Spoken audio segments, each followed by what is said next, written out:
Hi friends, oven இல்லாமல் egg puff எப்படி செய்யலான்னு பார்க்கலாம். வீடியோக்குள்ளே போகிறதுக்கு முன்னாடி நீங்கள் இந்த சேனலை சப்ஸ்கிரைப் பண்ணலன்னா வீடியோக்கு கீழே இருக்க ரெட் கலர் சப்ஸ்கிரைப் பட்டனை ப்ரெஸ் பண்ணி சப்ஸ்கிரைப் பண்ணுங்கள். பக்கத்தில் இருக்க பெல் பட்டனும் கிளிக் பண்ணுங்கள். நான் இன்றைக்கி 4 எக் பஃப் செய்ய போகிறேன். இதுக்கு 2 முட்டையை வேக வச்சு எடுத்திருக்கேன். ஒரு பவுலில் 1/4 கப் அளவுக்கு மைதா, தேவையான அளவு சால்ட், 2 டேபிள் ஸ்பூன் ஆயில், இதை மிக்ஸ் பண்ணிக்கலாம். இது கூட கொஞ்சமாக வாட்டர் ஆட் பண்ணி சப்பாத்தி மாவு பதத்துக்கு இதை ரெடி பண்ணிக்கலாம்.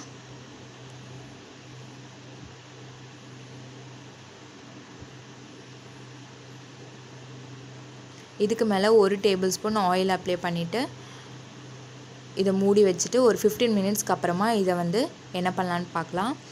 அதுக்குள்ளே பஃப்க்கு உள்ளே வைக்கக்கூடிய ஸ்டஃபிங் எப்படி பண்ணலான்னு பார்க்கலாம். ஸ்டவ் ஆன் பண்ணி ஒரு கடாயில் 2 table spoon oil, 1/4 table spoon அளவுக்கு சோம்பு, 2 பெரிய வெங்காயம் நீல வாக்கில் கட் பண்ணி ஆட் பண்ணுறேன்.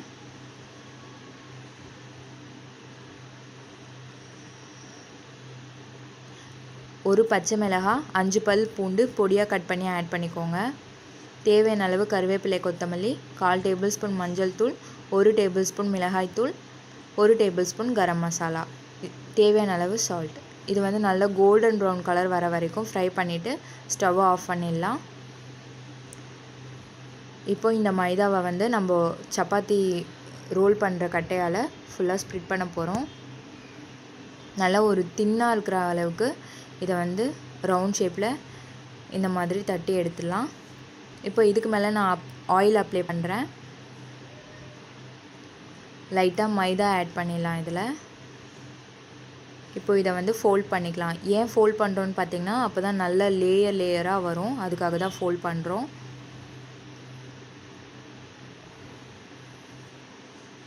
இதுக்கு மேலே ஆயில் அப்ளை பண்ணிவிட்டு மறுபடியும் மைதாவை ஆட் பண்ணி ஃபோல்ட் பண்ணிக்கலாம்.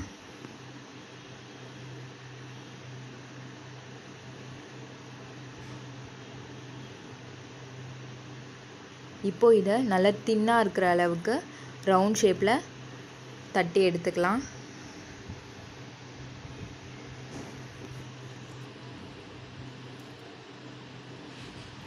இதை 4ஆக கட் பண்ண போகிறோம். ஒரு ப்ளஸ் சிம்பிள் மாதிரி இதை கட் பண்ணிக்கோங்க.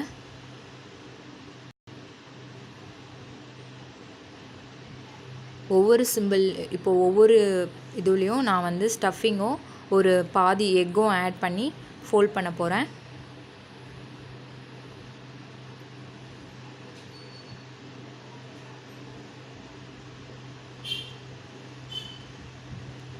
சைடில் இருக்க கேப்பும் லைட்டாக இந்த மாதிரி ஃபோல்ட் பண்ணிவிடுங்க. இதே மாதிரி எல்லாத்தையும் செஞ்சிடலாம்.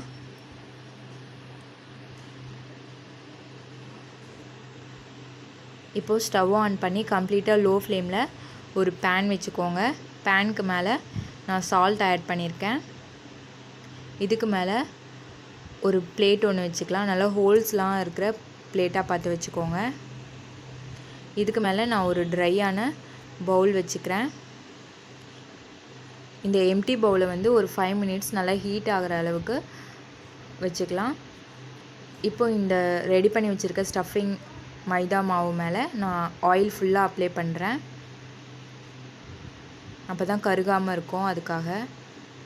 இப்போது இதில் நம்ம ரெடி பண்ணி வச்சுருக்க எக் பஃப்பை ஆட் பண்ணிவிட்டு க்ளோஸ் பண்ணிடலாம். ஒரு 45 மினிட்ஸில் இது ரெடி ஆகிடும். 2 பக்கமும் நல்லா கோல்டன் ப்ரௌன் கலர் வரணும். அதுக்கப்புறமா ஓப்பன் பண்ணலாம்.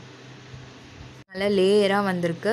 உங்களுக்கு இந்த ரெசிபி பிடிச்சிருந்தா லைக் பண்ணுங்கள். இதில் ஏதாவது டவுட் இருந்தால் கமெண்ட் பண்ணுங்கள். மறக்காமல் சப்ஸ்கிரைப் பண்ணுங்கள். தேங்க்யூ ஃபார் வாட்சிங் தமிழ் இன்ஃபோ.